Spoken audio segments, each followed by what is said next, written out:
कुमार मिश्र, समाजशास्त्र विभाग, लखनऊ विश्वविद्यालय, लखनऊ। मैं Indira Gandhi national open university Lucknow से, रीजनल सेंटर से एकेडमिक काउंसलर हूँ। और आज हम लोग चर्चा करेंगे कोर्स BSOC 133 सोशियोलॉजिकल थियरीज। जैसा कि हम लोग जानते हैं कि सोशियोलॉजिकल थियरीज की चर्चा में आज ये चौथा व्याख्यान है। और पहले दिन 7 फरवरी को हम लोगों ने इमाइल दुर्खीम पे डिस्कस किया था। उसके बाद 14 फरवरी को हम लोगों ने मैक्स वेबर पे बात की थी और फिर 21 फरवरी को कार्ल मार्क्स पे बात हुई थी। तो सोशियोलॉजिकल थियरीज के आज चौथे और अंतिम व्याख्यान में हम लोग दुर्खीम, मार्क्स और वेबर तीनों को मिलाकर एक सम्मिलित चर्चा करने की कोशिश करेंगे, ताकि तीनों को जब हम एक दूसरे के तुलना के रूप में देखें तो तीनों से जुड़ी हुई अवधारणाओं की बुनियादी समझ और विकसित हो सके। तो चलिए शुरुआत करते हैं आज के व्याख्यान की। जैसा कि हम लोग जानते हैं और शुरुआती दिनों के जो व्याख्यान हुए थे, उसमें हम लोगों ने बात की थी कि समाजशास्त्र के उद्भव के लिए जो कारक जिम्मेदार माने जाते हैं, उसमें 19वीं शताब्दी में जो औद्योगिक क्रांति का चरम रूप था और उसके बाद जो पूंजीवादी समाज का उद्भव हुआ, इसने समाजशास्त्र के जन्म पर काफी महत्वपूर्ण प्रभाव डाला। हम लोगों ने ये भी बात की थी कि जो समाजशास्त्र विषय के शुरुआती विचारक हैं, वो 19वीं शताब्दी के इसी यूरोप के दौर से प्रभावित है, क्योंकि यूरोप में ही ये औद्योगिक क्रांति और उसके बाद जो पूंजीवादी समाज का आविर्भाव हुआ, ये देखने को आया। तो शुरुआत के सारे विचारक, चाहे वो कॉम्ट हों, स्पेंसर हों और उसके बाद के 3 सर्वाधिक महत्वपूर्ण इमानुएल डर्कहाइम, मैक्स वेबर और कार्ल मार्क्स, ये पांचों 19वीं शताब्दी के यूरोप के समाज से कहीं न कहीं गहराई से प्रभावित हैं। और हम लोगों ने ये भी देखा था कि इन लोगों का जो अपने समय के समाज को देखने का नजरिया है, वो एक दूसरे से अलग है। ये चर्चा इसलिए महत्वपूर्ण हो जाती है क्योंकि किसी भी विचारक को समझने के लिए उसकी सामाजिक पृष्ठभूमि और उसकी बौद्धिक पृष्ठभूमि को जानना अत्यंत आवश्यक हो जाता है। इसीलिए हम लोगों ने शुरुआत में ये बात की थी कि 19th सेंचुरी का वो जो यूरोप है, वो समाजशास्त्र के लिए काफी उपजाऊ जमीन बनकर सामने आता है। तो सबसे पहले हम लोगों ने दुर्खीम पे बात की थी। दुर्खीम अपने समय के यूरोपीय समाज से अत्यधिक प्रभावित हैं और ये उनका एक सामाजिक पृष्ठभूमि बनता है। इमानुएल डर्कहाइम, जैसा आप जानते हैं, कि फ्रांस के समाजशास्त्री हैं और उस समय जो यूरोप में औद्योगिक क्रांति अपने चरम चरम रूप पे पहुंच रही थी, पूरे व्यापक तौर पर जो यूरोप में औद्योगिकरण हो रहा था, उसकी वजह से श्रम का विभाजन अत्यधिक विस्तार ले रहा था और अत्यधिक विशेषीकृत हो रहा था। तो दुर्खीम इसी दौर के जो ये बुनियादी समस्याएं हैं, एक शैक्षणिक पृष्ठभूमि के व्यक्ति के लिए उन समस्याओं से जूझते हैं और उनके सामने मूलभूत प्रश्न यह आता है कि इस अत्यधिक विविधीकृत हो रहे श्रम के विभाजन में, जहां हर व्यक्ति के अपने द्वारा किए गए कार्य महत्वपूर्ण हो जाते हैं और एक तरीके से व्यक्ति की स्वायत्तता बढ़ती चली जाती है, ऐसे माहौल में कैसे समाज में एकता स्थापित की जाए। हम लोगों ने देखा था कि मैक्स वेबर के लिए यही 19वीं शताब्दी एक अलग तरीके से पृष्ठभूमि बनकर आती है।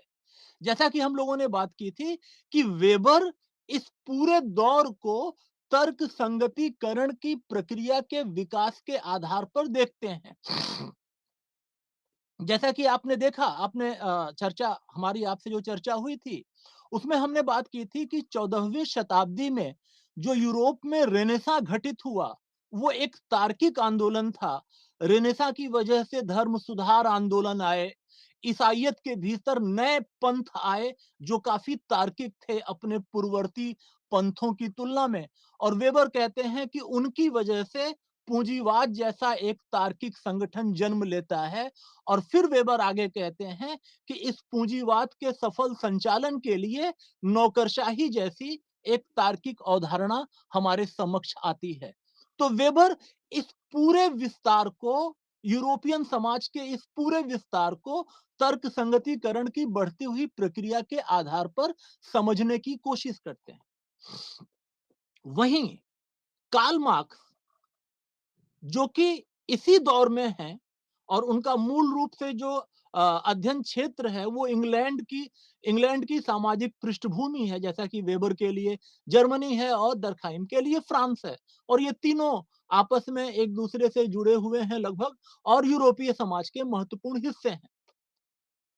तो कार्ल मार्क्स के समय ये जो औद्योगिकरण व्यापक पैमाने पे हो रहा था और उसकी वजह से जो पूंजीवाद नामक संगठन जन्म ले रहा था, इस पूंजीवाद में मजदूरों का शोषण चरम रूप पे था। अगर हम आज के दौर में औद्योगिक कंपनियों में काम करने वाले मजदूरों के हालात से 19वीं शताब्दी में फैक्ट्रियों में काम करने वाले मजदूरों के हालात की तुलना करें, तो जमीन आसमान का अंतर पाएंगे। उस समय एक ऐसी आर्थिक नीति चर्चित थी जिसको कहा जाता था अहस्तक्षेपी नीति, और इस अहस्तक्षेपी नीति का अर्थ था कि राज्य को आर्थिक गतिविधियों में हस्तक्षेप नहीं करना चाहिए। तो उस दौर का पूंजीवाद अपने को एक तार्किक जामा पहनाने का प्रयास कर रहा था, जिसमें मजदूरों को कोई भी सुविधा, जैसे कि काम के घंटे का निर्धारित होना, छुट्टियों की सीमा का निर्धारित होना, या मुआवजे का निर्धारण, या अन्य सामाजिक सुरक्षा की योजनाएं जो आज के दौर के मजदूरों को उपलब्ध हैं, वो उस दौर में नहीं थी। तो धीमे धीमे एक ऐसा समाज विकसित हो रहा था जहां पर पूंजी का संकेंद्रीकरण कुछ ही हाथों में सिमटता जा रहा था, और बाकी लोग गरीब से गरीब होते जा रहे थे। तो मार्क्स के सामने ये जो 19वीं शताब्दी का औद्योगिकरण और उसके बाद जो उत्पन्न पूंजीवादी समाज है, मार्क्स के लिए एक अलग परिप्रेक्ष्य लेकर आता है। मार्क्स की कब्र पे उसका एक पसंदीदा वाक्य लिखा हुआ है, जिससे मार्क्स की बुनियादी समझ क्या है समाज के बारे में वो स्पष्ट हो जाती है। और उस पर लिखा हुआ है कि दार्शनिकों ने संसार को विविध तरीके से समझा भर है, प्रश्न इसे बदलने का है। तो वो जो एक ये कमेंट है कार्ल मार्क्स का, वो कार्ल मार्क्स के विजन को दिखाता है कि 19वीं शताब्दी का वो दौर जहां पर कार्ल मार्क्स अपना काम कर रहा है, उस दौर को कार्ल मार्क्स बदलने की कोशिश कर रहा है। और वो एक ऐसे समाज की कल्पना कर रहा है जहां सभी बराबर होंगे, जहां वर्ग विभेद नहीं होगा, जहां निजी संपत्ति की अवधारणा पूरी तरह से खत्म हो जाएगी, जिसको वो साम्यवादी समाज कहता है। तो जैसा हमने देखा कि तीनों के लिए 19वीं शताब्दी का वो सामाजिक पृष्ठभूमि का दौर अत्यधिक महत्वपूर्ण है, लेकिन तीनों ने अलग अलग चश्मे से अपने समय के समाज को विश्लेषित करने की कोशिश की।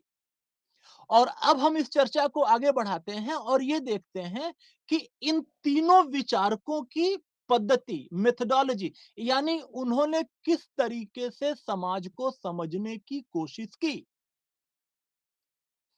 हम लोगों ने दुर्खिम पे चर्चा की थी कि कॉम्ट के समय में प्रत्यक्षवादी अवधारणा विकसित हुई थी, और कॉम्ट समाजशास्त्र को एक लोकप्रिय विज्ञान बनाना चाहते थे, बिल्कुल उसी तरह जैसे कि उनके दौर में प्राकृतिक विज्ञान जैसे फिजिक्स, केमिस्ट्री, बॉटनी, जूलॉजी हुआ करते थे, जितने प्रतिष्ठित, कॉम्ट उसी लेवल पर समाजशास्त्र को लाना चाहते थे।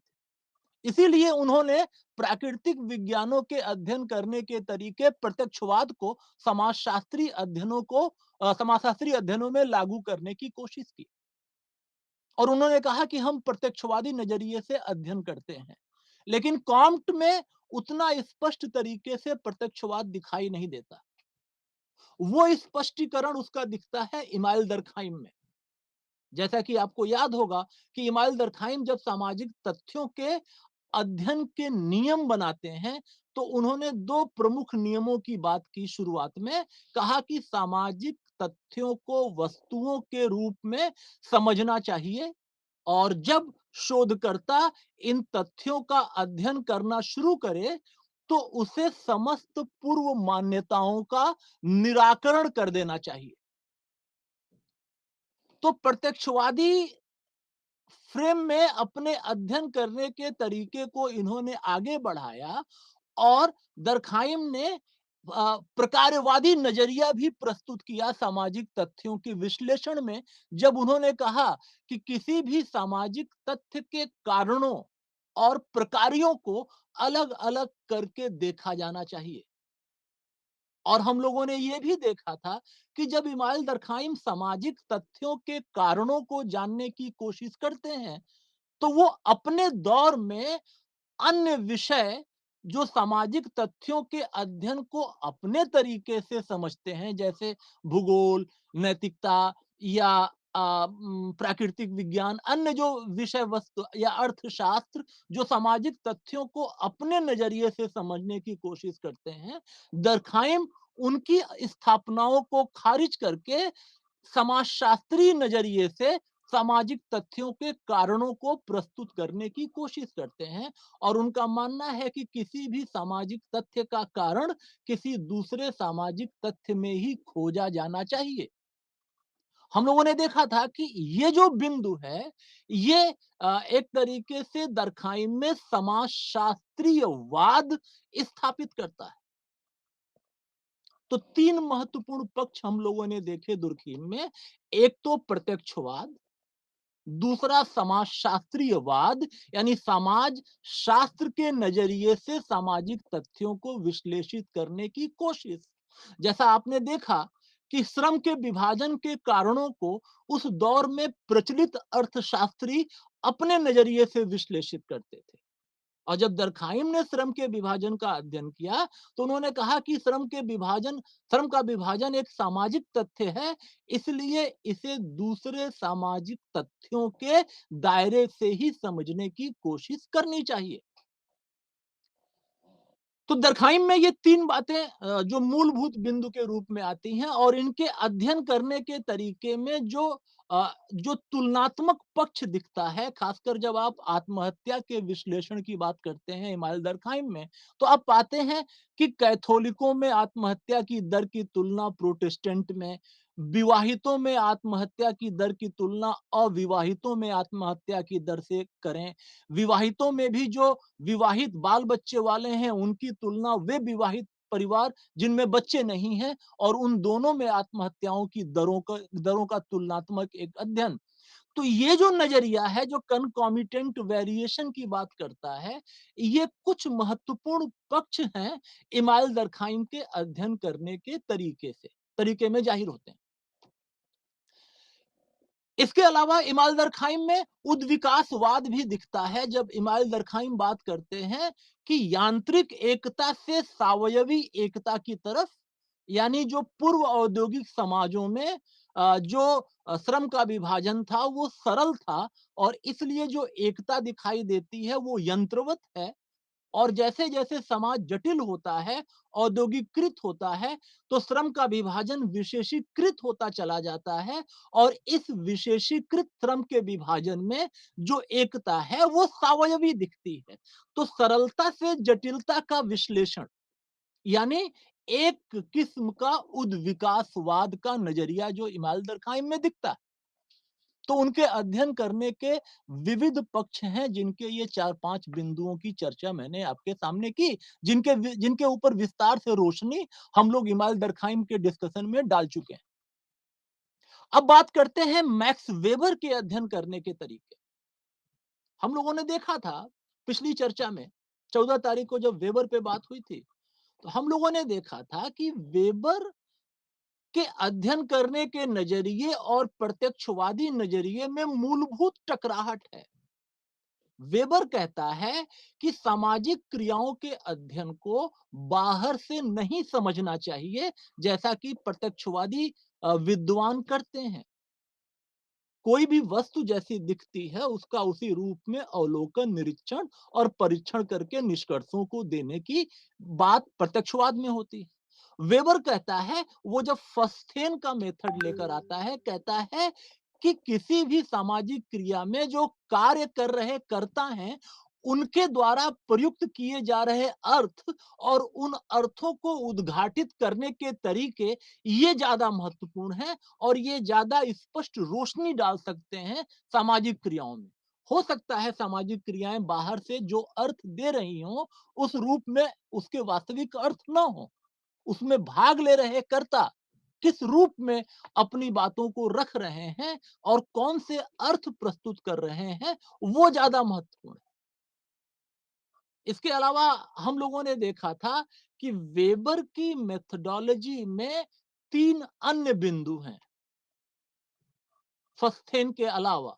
एक आदर्श प्रारूप, जिसके बारे में हम लोगों ने चर्चा की थी कि वेबर जिस घटना का अध्ययन करना चाहता है, जिस सामाजिक क्रिया का, उसके समस्त आदर्श और महत्वपूर्ण लक्षणों की एक सूची बनाता है, जिसको वो आदर्श प्रारूप कहता है। और उसका तुलनात्मक परिप्रेक्ष्य प्रस्तुत करने की कोशिश करता है वास्तविकता से। जैसे हम लोगों ने देखा था कि वेबर ने नौकरशाही का आदर्श प्रारूप बनाया। अब आपको किसी भी देश की नौकरशाही का अध्ययन करना है, तो वेबर की नौकरशाही के आदर्श प्रारूप की विशेषताओं को उस देश की नौकरशाही की विशेषताओं से तुलना कराइए और आप ये देखिए कि कितना करीब है आदर्श प्रारूप के, कितना अंतर है। तो वेबर आदर्श प्रारूप को इसी रूप में प्रस्तुत करता है कि इससे तुलनात्मक विवेचन संभव हो जाता है। इसके अलावा वेबर में आपने देखा कि कारणवादी व्याख्या है। हम लोगों ने देखा था कि वेबर बहु कारणवादी है। और यहां पर मैं आपको याद दिलाना चाहता हूं, क्योंकि आप लोग कार्ल मार्क्स पे बात कर चुके हैं और अभी हम चर्चा करेंगे कार्ल मार्क्स पे, वो ये कि मार्क्स में एक कारणवादी व्याख्या दिखती है, अर्थव्यवस्था ही सब कुछ निर्धारित करती है। वेबर कहता है कि अर्थव्यवस्था भी निर्धारित करती है और अन्य कारक भी महत्वपूर्ण हैं। जैसा कि वेबर ने दिखाया कि विचारधारा, यहां तक कि जो धार्मिक विचार हैं, वो पूंजीवाद के जन्म के लिए संभव होते हैं। तो वेबर में जो कारणवादी व्याख्या है, वो बहु कारणात्मकता है।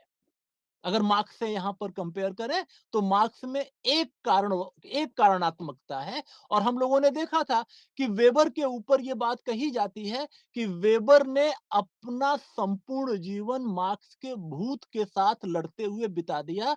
मार्क्स के भूत का मतलब वेबर की टकराहट मार्क्स के विचारों से जगह जगह दिखाई देती है। हालांकि वेबर को पढ़ने में ऐसा खास नहीं दिखता कि वेबर ये कोट कर रहा हो कि मैं मार्क्स से लड़ाई कर रहा हूं। लेकिन जैसा बाद के विवेचकों ने वेबर को जब विश्लेषित किया, तो यह तथ्य उभर कर सामने आया कि वेबर और मार्क्स के विचारों में डायरेक्ट टकराहट दिखती है और ऐसा लगता है जैसे वेबर कार्ल मार्क्स को जवाब देना चाहता। और हम लोगों ने यह भी देखा था कि वेबर में मूल्य संबंधी प्रश्न भी महत्वपूर्ण है।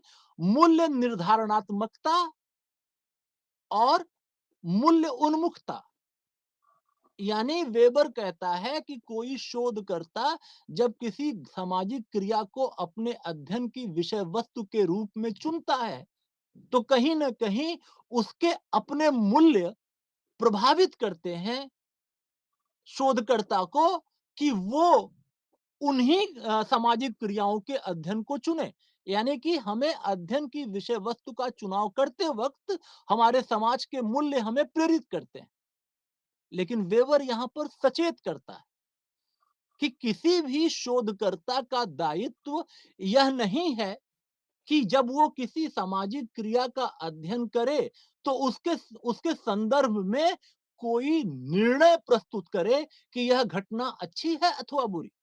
जैसे मैंने जाति का उदाहरण लिया कि कोई शोधकर्ता अगर जाति को अपने अध्ययन के लिए चुनता है, तो कहीं ना कहीं उसके समाज के जुड़े हुए मूल्य उसे प्रेरित करते हैं कि आप इस विषय वस्तु को अध्ययन के लिए चुने। लेकिन जाति के अध्ययन करने के पश्चात अगर वेबर का नजरिया हम इस्तेमाल करें, तो वेबर यहां पर रोकता है, कहता है कि हम ये ना कहें कि जाति अच्छी है अथवा जाति बुरी है, हम उसका केवल अध्ययन प्रस्तुत करें। तो ये आपने वेबर की पद्धति के बारे में देखा और अब हम बात करते हैं कार्ल मार्क्स। कार्ल मार्क्स के सिद्धांत को अगर वे एक वाक्य में आपके समक्ष रखा जाए, तो इतिहास की द्वंदात्मक आधार पर भौतिकवादी व्याख्या। मार्क्स समूचे इतिहास की भौतिकवादी व्याख्या प्रस्तुत करता है द्वंदात्मक आधार पर। मार्क्स कहता है, उसके जो सारे सिद्धांतों का निचोड़ है कि चेतना अस्तित्व को नहीं, बल्कि अस्तित्व चेतना को निर्धारित करता है। जैसा हमने देखा कि मार्क्स एक ऐसा विचारक है जो अपने दौर के शोषण को समाप्त करना चाहता है। वो ये मानता है कि निजी संपत्ति के इस तरह से संकेंद्रीकरण और आविर्भाव ने शोषण को बढ़ाया है और ये तभी तभी समाप्त होगा जब वर्ग संघर्ष के पश्चात एक नया समाज साम्यवाद आएगा। मार्क्स कहता है कि अब तक का मौजूदा समस्त समाजों का इतिहास वर्ग संघर्ष का इतिहास है, जो उसकी प्रसिद्ध पुस्तक manifesto of the communist party की पहली लाइन है और जिसकी आखिरी लाइन में वो दुनिया के मजदूरों का आह्वान करता है कि दुनिया के मजदूरों एक हो। तो मार्क्स को एक व्यापक रूप में समझने की आवश्यकता है। मार्क्स दुनिया को बदलना चाहता है।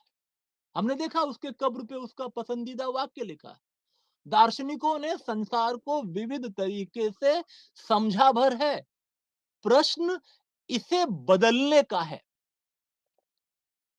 तात्पर्य यह है कि मार्क्स बदलाव चाहता है क्योंकि शोषण है, वो बराबरी चाहता है।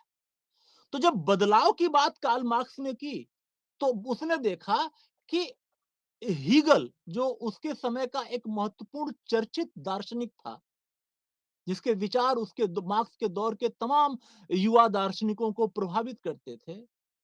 मार्क्स अपने समय में एक क्लब था जो हीगल के विचारों पर बात करने के लिए बनाया गया था, जिसका नाम था यंग हीगेलियन क्लब। मार्क्स उसका एक एक्टिव मेंबर था अपनी युवावस्था में। तो मार्क्स ने देखा कि हीगल ने बदलाव की बात की है। हीगल मानता है कि यह विश्व जो है इसकी प्रकृति प्रवाह में है और हीगल कहता है कि ये जो विश्व की प्रकृति निरंतर बदल रही है, ये विचारों के द्वंदात्मक नजरिए से ही देखा जा सकता है। यानी कोई विचार अपना प्रति विचार पैदा करता है, दोनों में टकराहट होती है, एक नया विचार संवाद के रूप में आता है, वो नया विचार अपना प्रति विचार पैदा करता है, फिर दोनों में टकराहट होती है, फिर एक नया विचार आता है। द्वंद का अर्थ ही होता है दो परस्पर विरोधी ताकतों के मध्य संघर्ष। एक ऐसे संघर्ष की बात द्वंद करता है जो दो म्यूचुअली अपोजिट हो, परस्पर विरोधी हो। एक विचार अपना प्रति विचार पैदा करेगा, टकराएंगे, नया विचार आएगा, वो अपना प्रति विचार पैदा करेगा। इस तरह से द्वंदात्मकता चलेगी और उस द्वंदात्मकता के आधार पर विश्व की प्रकृति बदलती रहेगी। मार्क्स कहता है यहां तो ये बात ठीक है कि दुनिया बदल रही है, ये भी ठीक है कि ये दुनिया द्वंद के आधार पर बदल रही है, लेकिन द्वंद किस चीज का? विचारों का नहीं, द्वंद पदार्थ का, अस्तित्व का, मूलभूत चीजें जिससे हमारा अस्तित्व निर्मित है, द्वंद इसका। और एक पदार्थ अपना प्रति पदार्थ पैदा करेगा, फिर नया पदार्थ आएगा, वो प्रति पदार्थ। तो मार्क्स भौतिकतावाद के नजरिए से द्वंदात्मक परिप्रेक्ष्य की बात करता है, हीगल के जस्ट अपोजिट। मार्क्स कहता है कि हम हैं, पदार्थ है, अस्तित्व है, तभी विचार है। विचार द्वितीयक है, मूलभूत चीज हमारा अस्तित्व, अर्थव्यवस्था। इसीलिए मार्क्स कहता है कि चेतना अस्तित्व को नहीं, अस्तित्व चेतना को निर्धारित करती है। सब कुछ इकोनॉमी से तय होता है और ये जो बदलाव की प्रक्रिया है, ये द्वंद के आधार पर होती चली जाती है। जैसा आपने देखा मैनिफेस्टो की फर्स्ट लाइन, अब तक का मौजूदा समस्त समाजों का इतिहास वर्ग संघर्ष का इतिहास है। मार्क्स कहता है कि इतिहास वर्ग संघर्षों की गाथा है और ये संघर्ष अपने को बार-बार दोहराता है। तब तक जब तक कि पूंजीवादी समाज उखाड़कर फेंक नहीं दिया जाता और एक नया वर्ग विहीन राज्य विहीन समाज साम्यवाद आ नहीं जाता। बदलाव का वाहक कौन बनेगा? सर्वहारा या मजदूर या जो लोग उत्पादन के साधनों जैसे फैक्ट्री में काम कर रहे हैं। तो मार्क्स ने समूचे इतिहास को बदलाव के नजरिए से देखा, द्वंद के नजरिए से देखा और यह द्वंद हीगल के विपरीत पदार्थ के द्वंद के रूप में देखा। इसीलिए मार्क्स कहता है कि मैंने हीगल के द्वंद्ववाद को सर के बल खड़ा पाया, मैंने उसको उसके पैरों के बल खड़ा कर दिया। यानी हीगल उल्टा खड़ा था, मैंने उसको सीधा कर दिया।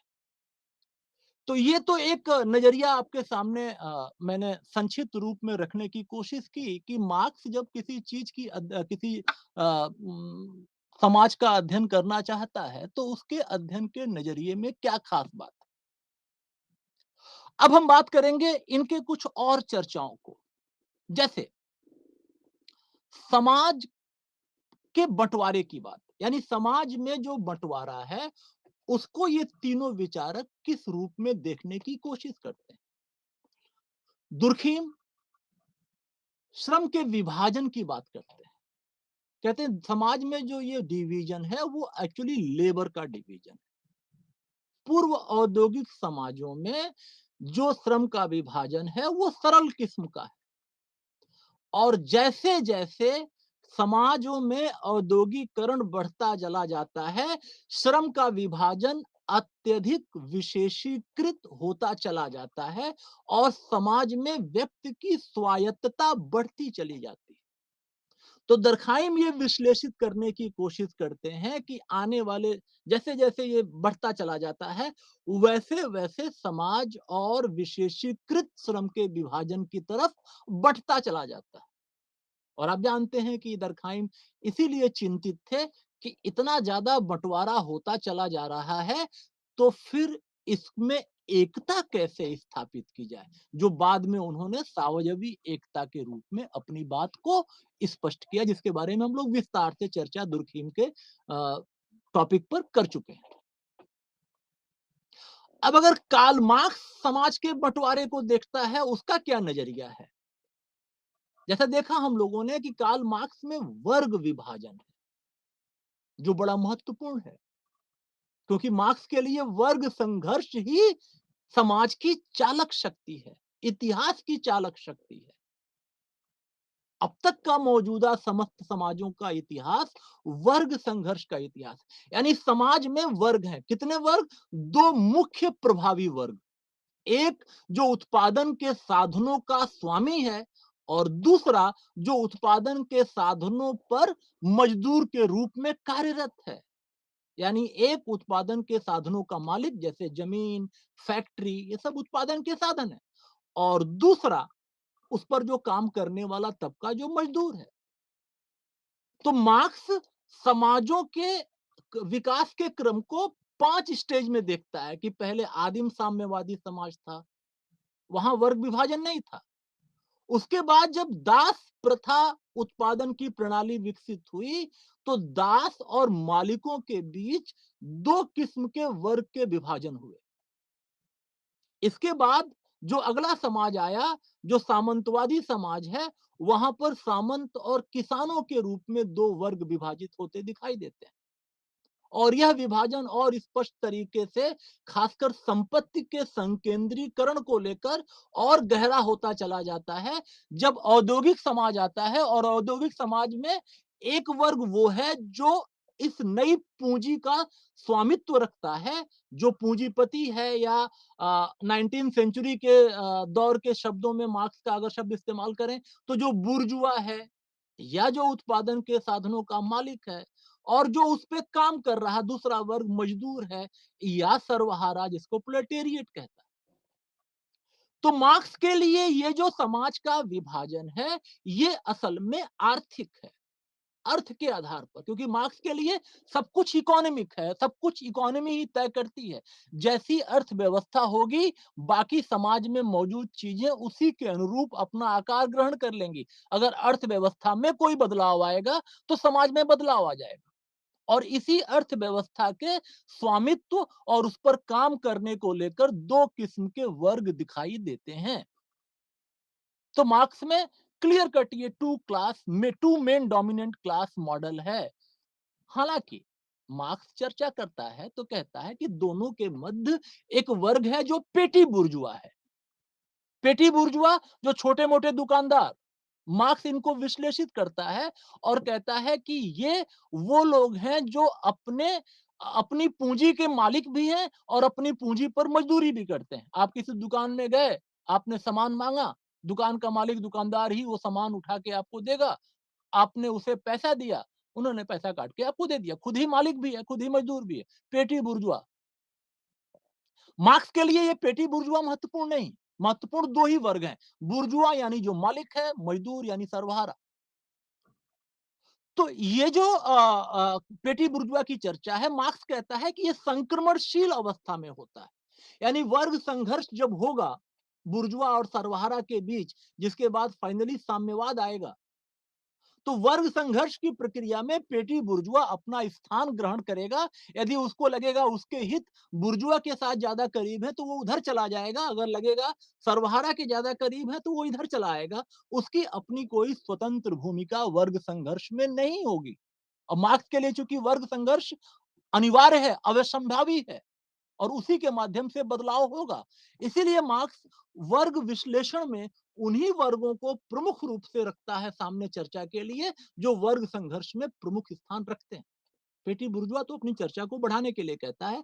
और एक वर्ग और, इस तरह बहुत से वर्गों की चर्चा की, एक वर्ग और जिसे कहता है ना लंपन प्रोलेटेरिएट, लंपन सर्वहारा, कुछ एंटी सोशल असामाजिक किस्म के तत्व जो हैं बिल्कुल समाज के निचले स्तर पर, सर्वहारा के लेवल पे, लेकिन वो एंटी सोशल हैं। तो उनकी भी कोई खास भूमिका वर्ग संघर्ष में नहीं दिखती। इसीलिए जब मार्क्स के वर्ग विश्लेषण की बात करते हैं, तो मार्क्स में कहा जाता है कि दो मुख्य प्रभावी वर्गों का प्रारूप है। अब बात करते हैं हम लोग, मैक्स वेबर ने समाज के बंटवारे को किस रूप में देखा।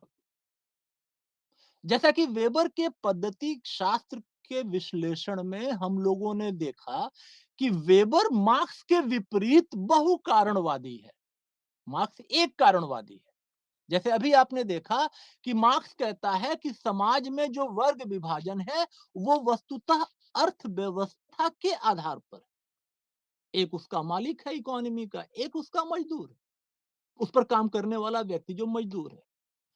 तो पॉइंट यहां पर यह है कि जब वेबर समाज के बंटवारे की बात करेगा, तो अपनी पद्धति शास्त्र के अनुरूप वो बहु कारणवादी व्याख्या की तरफ जाएगा।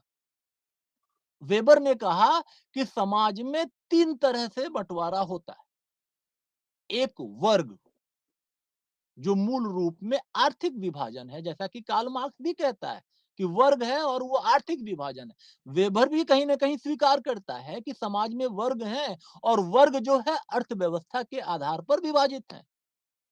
और दूसरा परिस्थिति, जो कि अर्थव्यवस्था से थोड़ी अलग है, अलग हटके है।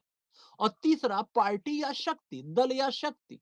तीन तरह से बंटवारा, एक जिसके पास शक्ति है, एक इसके जिसके पास शक्ति नहीं है, कुछ राजनीतिक किस्म का। एक वो लोग हैं जो परिस्थिति के मामले में ऊंचा दर्जा रखते हैं, और एक वो लोग हैं जो परिस्थिति के मामले में निम्न दर्जा रखते हैं। तो परिस्थितियों के आधार पर भी बंटवारा होता है, जिसको परिस्थिति समूह कहता है।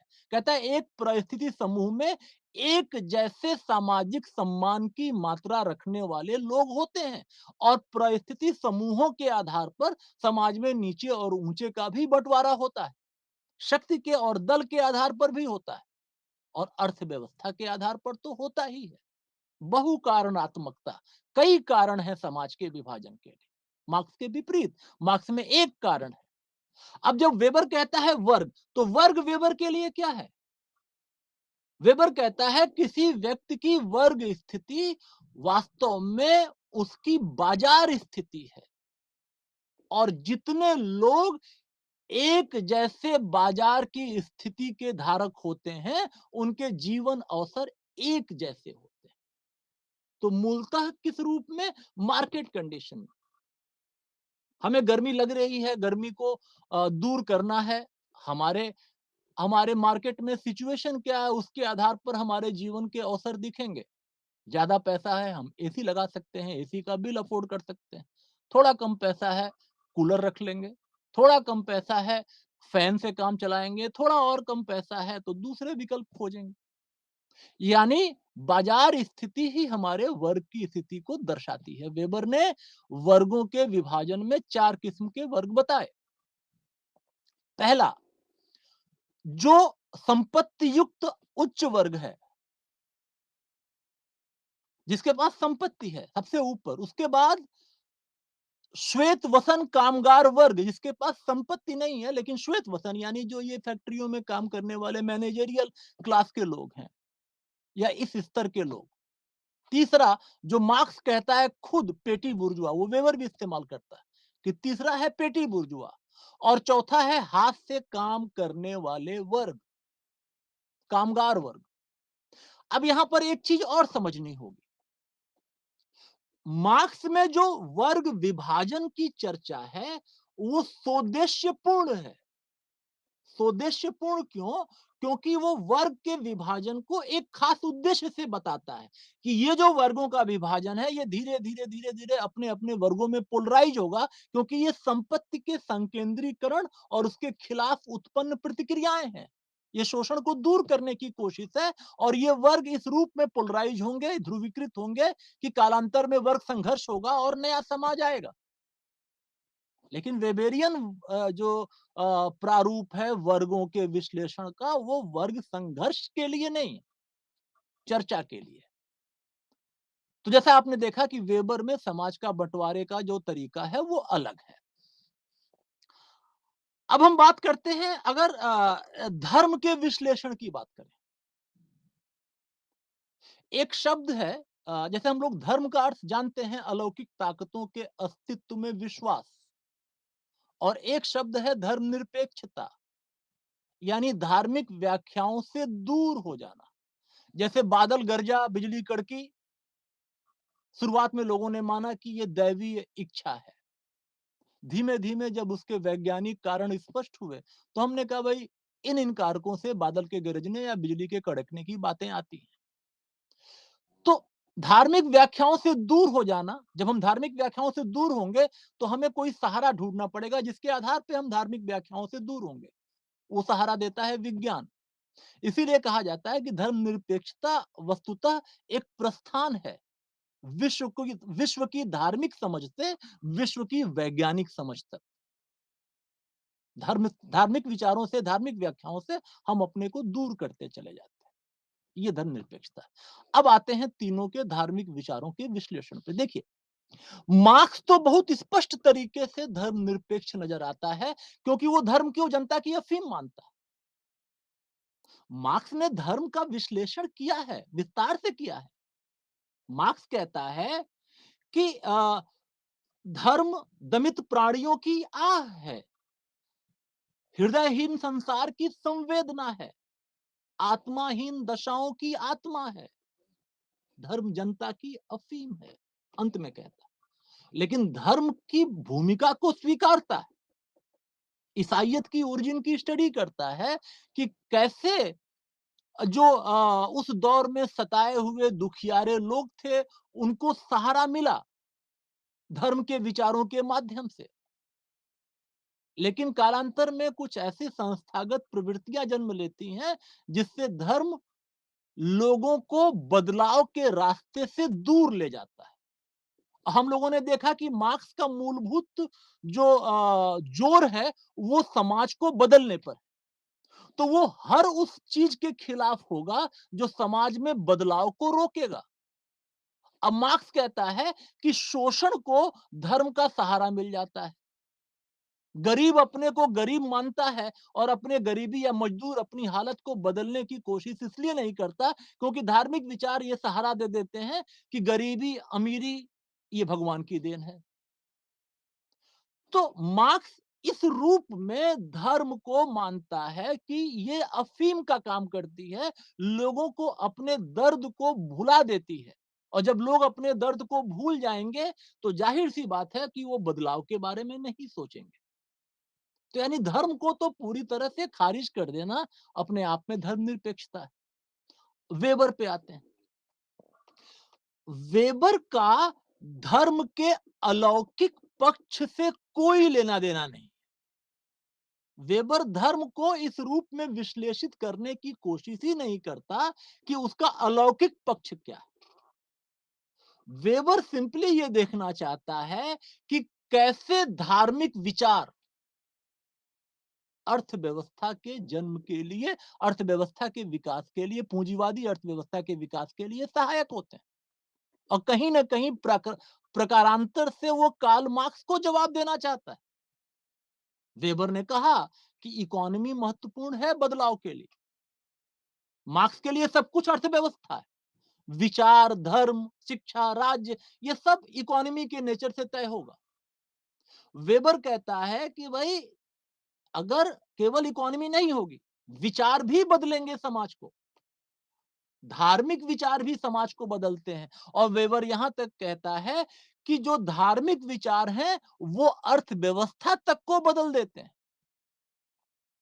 तो वेबर ने धर्म के विश्लेषण को केवल इसी रूप में देखना चाहा कि दुनिया के 6 महान धर्मों के आदर्श प्रारूप में कौन से धर्म का आदर्श प्रारूप पूंजीवाद के आदर्श प्रारूप से मैच करता है। और उस आधार पर वेबर ने यह स्पष्ट तरीके से कहा कि कैथोलिकों के बाद के जो ईसाइयत के मत आए, प्रोटेस्टेंट, बैप्टिस्ट, काल्विन, मेथडिस्ट इत्यादि, इनके सम्मिलित प्रभाव ने एक ऐसी कार्य शक्ति को जन्म दिया जिसके बगैर पूंजीवाद का उद्भव संभव नहीं हो सकता था और जो कि बाकी धर्मों के आदर्श प्रारूप से मैच नहीं करता। यहूदियों के आइडल टाइप से मैच करता है, लेकिन यहूदियों के साथ एक अलग ऐतिहासिक कारण थे जिसके बारे में हम पिछली क्लास में चर्चा कर चुके हैं। इस वजह से यहूदियों के साथ पूंजीवाद का उद्भव नहीं दिखाई देता। वो तभी दिखाई देता है जब प्रोटेस्टेंट और उसके विचार बाद में प्रभावित होते हैं। ये सारी बातें वेबर कहता है।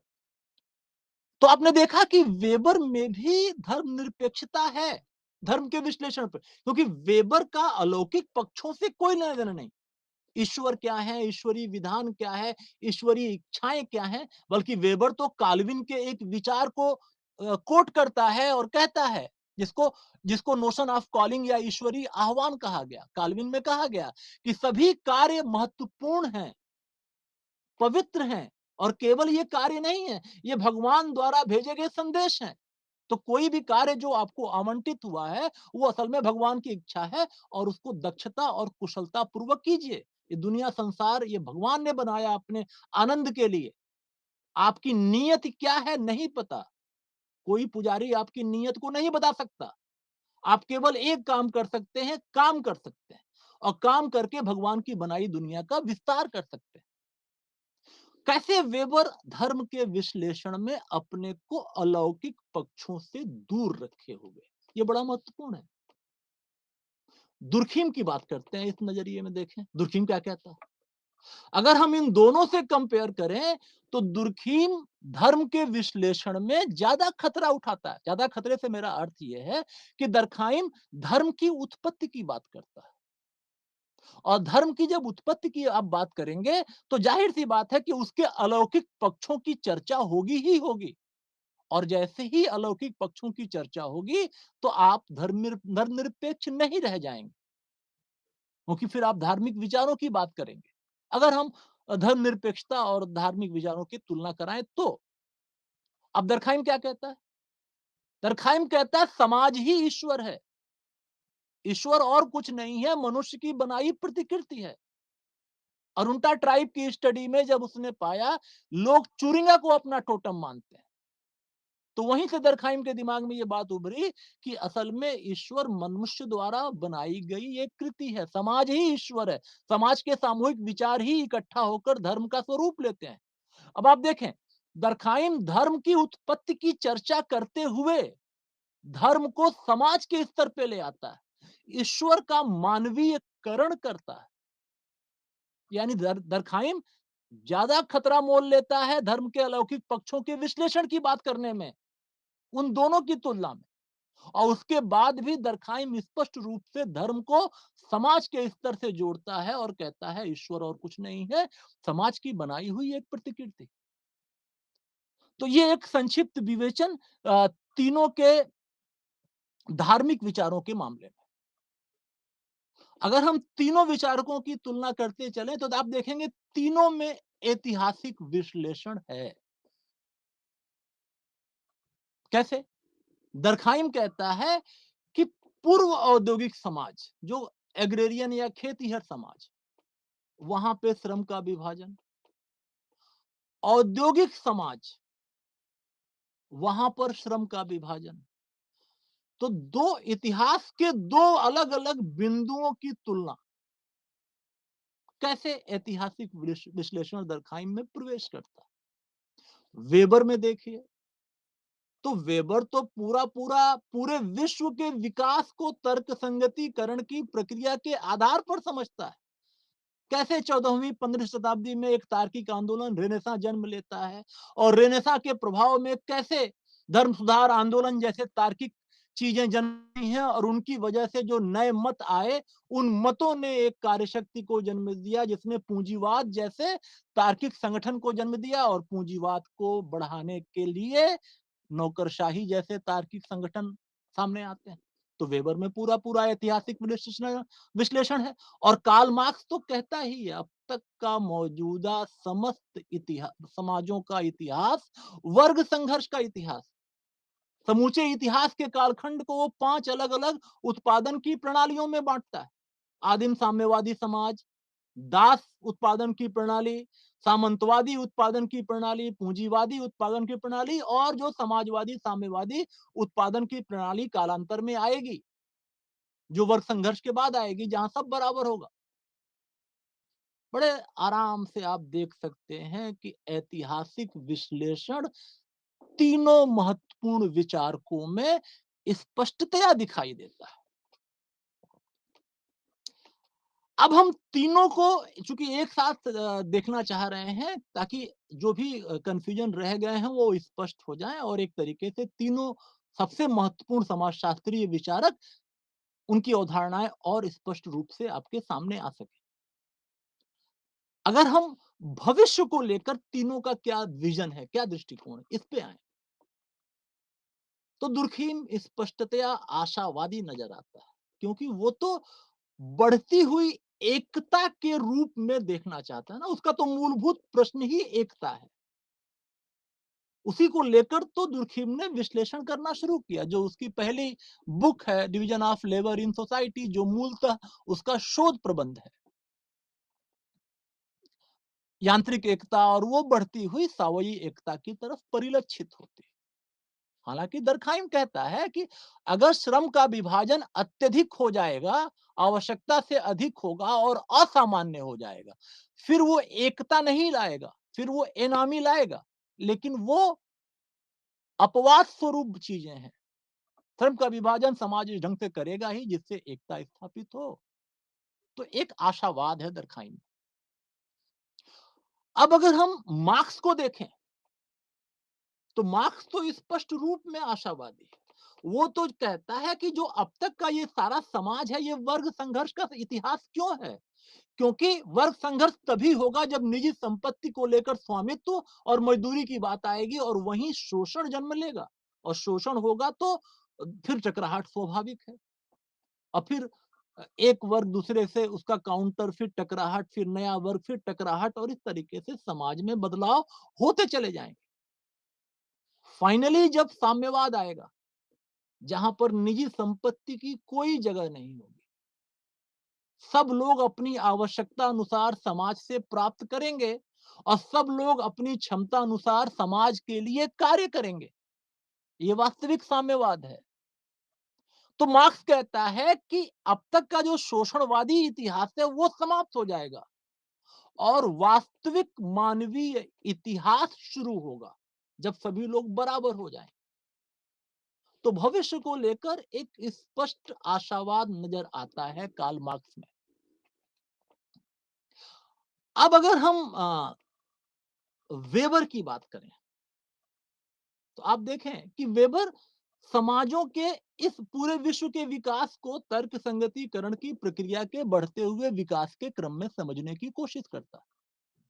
और हम लोग ये जानते हैं, पिछले चर्चा में हम लोग ये देख चुके हैं कि जब नौकरशाही आती है, तो नौकरशाही मूलतः लिखित नियमों पर कार्य करने वाला एक तार्किक संगठन है, जो तर्क संगतिकरण की प्रक्रिया का ही विस्तार है। लेकिन वेबर भविष्य के लिए थोड़ा निराशावादी नजर आता है। कहता है ये धीमा धीमा ये जो नौकरशाहीकरण बढ़ता जा रहा है। अब आप देखें, मार्क्सियन फ्रेम में हम देखें तो भविष्य में सर्वहारा की तानाशाही होगी, फाइनली सर्वहारा की तानाशाही खत्म हो जाएगी और सबको बराबर का एक अवसर रहेगा। वेबर कहता है ये धीमे धीमे नौकरशाही की तानाशाही होगी। तानाशाही से मेरा मतलब, या जो वेबर का मतलब है, नियमों कानूनों का बढ़ता हुआ संजाल।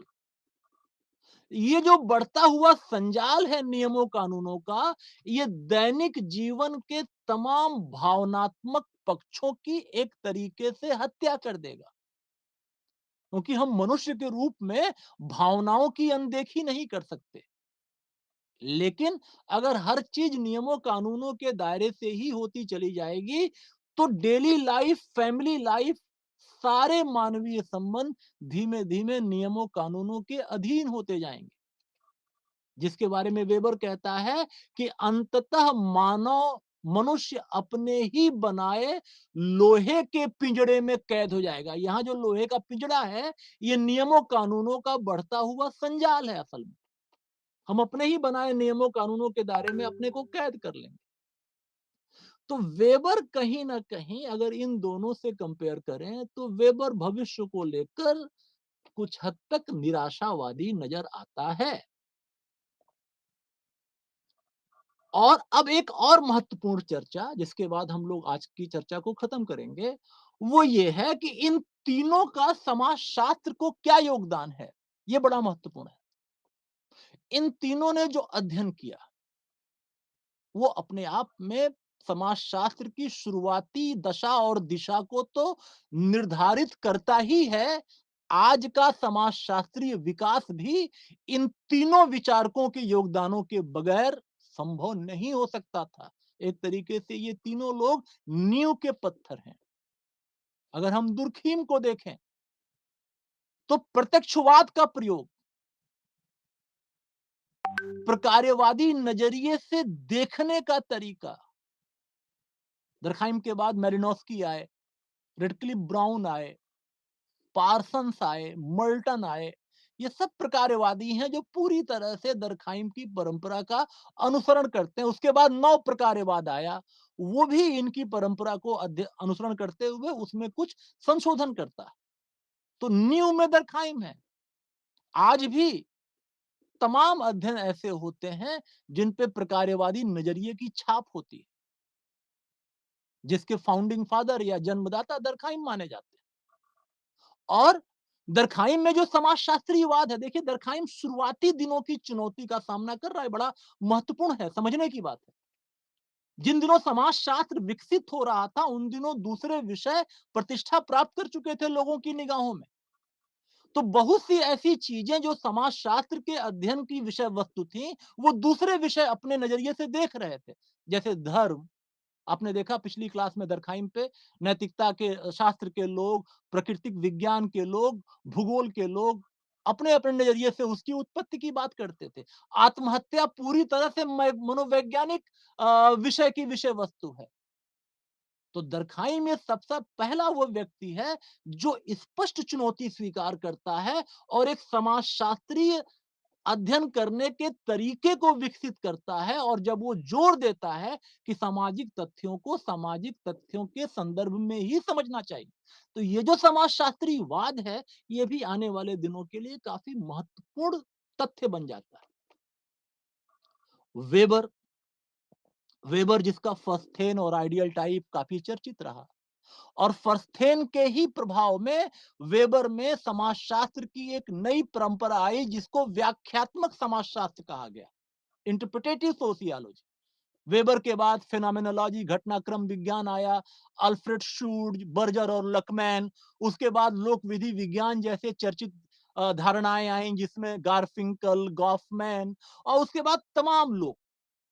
तो वेबेरियन तरीके से समाज को समझने का ये जो दरखाइम से बिल्कुल भिन्न नजरिया आया, उसने समाजशास्त्र को एक नई दिशा दी जो आज तक लोग प्रभावित होते रहते हैं। वेबर का आदर्श प्रारूप तो काफी चर्चित रहा है, खासकर नौकरशाहियों के अध्ययन करने के लिए। तमाम बड़े-बड़े लोगों ने नौकरशाही के अध्ययन में, दुनिया भर की नौकरशाही के विश्लेषण में वेबर के आइडियल टाइप का यूज किया और आज भी यूज होता है वेबर के आइडियल टाइप का। और कार्ल मार्क्स निसंदेह एक बहुत बड़ा विद्वान, जिसके बाद संघर्ष का समाजशास्त्र एक नया दौर लेकर आता है समाजशास्त्र। डेरेनडार्फ और तमाम लोग मार्क्स से असहमत हैं कई मामलों में और बहुत से लोग मार्क्स के संघर्ष सिद्धांत को हूबहू लेकर आते हैं। लेकिन इतना तो स्पष्ट है कि मार्क्स के बाद समाजशास्त्र में संघर्ष समाजशास्त्र का ये जो नया ट्रेडिशन आया, इसका सूत्रधार कार्ल मार्क्स है। उसके पहले तक प्रकारवाद अपना प्रभुत्व जमा चुका था, लेकिन संघर्ष समाजशास्त्रियों ने कहा कि समाज में केवल एकता नहीं होती, समाज में संघर्ष और परिवर्तन भी होता है। इसके साथ ही मार्क्स के प्रभाव में एक और खास बात आई, सिद्धांत का व्यवहार में प्रयोग, जिसको फ्रांसीसी भाषा में प्रैक्सिस कहते हैं। सिद्धांत और व्यवहार का मिश्रण, प्रैक्सिस। लोग ऐसा मानते हैं कि मार्क्स के सिद्धांतों में प्रैक्सिस है। मार्क्स केवल समाज की व्याख्या नहीं करता, समाज को बदलने का प्रारूप भी देता है, जो उसके manifesto of the communist party में क्लियर कट दिखाई देता है। इसीलिए उसके कब्र पे लिखा हुआ है, दार्शनिकों ने संसार को विविध तरीके से समझा भर है, प्रश्न इसे बदलने का है।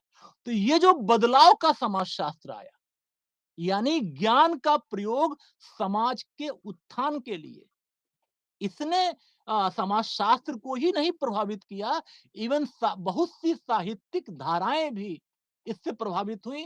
हिंदी साहित्य का मशहूर जो प्रगतिवादी अवधारणा है, वो भी मार्क्स के इसी सिद्धांत से अप्रत्यक्ष रूप से प्रभावित दिखाई देती है कि आखिर कविता किसके लिए? कविता समाज में बदलाव के लिए। तो मार्क्स एक ऐसा विचारक है जो केवल समाजशास्त्री नहीं, साहित्य, मनोविज्ञान, अर्थशास्त्र, राजनीतिक विज्ञान, दर्शन शास्त्र, सब में समान रूप से महत्वपूर्ण है और सब में पढ़ा और पढ़ाया जाता है। और आज तक का पूरा विश्लेषण इसी फ्रेम में देखा जाता है। बल्कि कई बार तो ऐसा होता है कि समाजशास्त्र या दूसरे महत्वपूर्ण विषय दो स्पष्ट धाराओं में बंट जाते हैं, मार्क्सवादी विश्लेषण, गैर मार्क्सवादी विश्लेषण। अर्थशास्त्र में भी कहा जाता है मार्क्सवादी अर्थशास्त्री, गैर मार्क्सवादी अर्थशास्त्री। तो मार्क्स के नजरिए से भारतीय समाज को भी समझने की कोशिश की गई, दरखाइम के नजरिए से भी भारतीय समाज को समझने की कोशिश की गई और वेबेरियन प्रारूप में भी समझने की कोशिश की गई।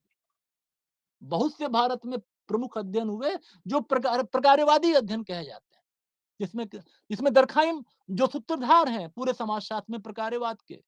एमएन श्रीनिवास का जो भारत के मशहूर समाजशास्त्री एमएन श्रीनिवास द्वारा दी गई अवधारणाएं पूरी तरह से प्रकारवादी नजरिए से प्रस्तुत की गई अवधारणाएं। वेबर का तो अपने आप में भारत के हिंदू धर्म का विश्लेषण और उसके पूंजीवाद का जो सहसंबंध है, ये काफी चर्चित रहा है। और मार्क्स को लेकर भारत में तमाम महत्वपूर्ण समाजशास्त्री हुए, जिसमें ए आर देसाई, रामकृष्ण मुखर्जी और काफी हद तक ऐसे भी समाजशास्त्री जो मार्क्स की लाइन को फॉलो करते हैं, लेकिन मार्क्स में थोड़ा बहुत हेरफेर करके भारतीय समाज को समझने के लिए उसको लागू करने की कोशिश करते हैं। जैसे धुरजटी प्रसाद मुखर्जी, जो लखनऊ स्कूल ऑफ सोशियोलॉजी में एक बड़ा नाम है, जिन्हों जो अपने आप को मार्क्स शास्त्री कहते हैं, मार्क्सवादी नहीं कहते। उनका मानना है कि मार्क्स के सिद्धांत भारत में लागू किए जा सकते हैं, थोड़े बहुत हेर-फेर के साथ, भारत की मूलभूत तथ्यों को देखते हुए। तो आज की चर्चा में हम लोगों ने कोशिश की कि जो सोशियोलॉजिकल थियरी के बीएसओसी 133 कोर्स कोड में 3 मूलभूत विचारकों की बात हो चुकी है, दुर्खीम, मार्क्स और वेबर। इन तीनों को एक दूसरे से जोड़ते हुए इनके विविध पक्षों पर बात की जाए, ताकि आपके समक्ष कोई कन्फ्यूजन न रह जाए। और जब आप तीनों को एक दूसरे के साथ रख के देखेंगे, तो ये तीनों विचारक और महत्वपूर्ण तरीके से आपके सामने उभर कर आएँगे। और हमेशा याद रखिएगा कि किसी भी विचारक को समझने के लिए उसकी सामाजिक और बौद्धिक दोनों पृष्ठभूमि को समझना आवश्यक है। नमस्कार, मैं पवन कुमार मिश्र, समाजशास्त्र विभाग, लखनऊ विश्वविद्यालय।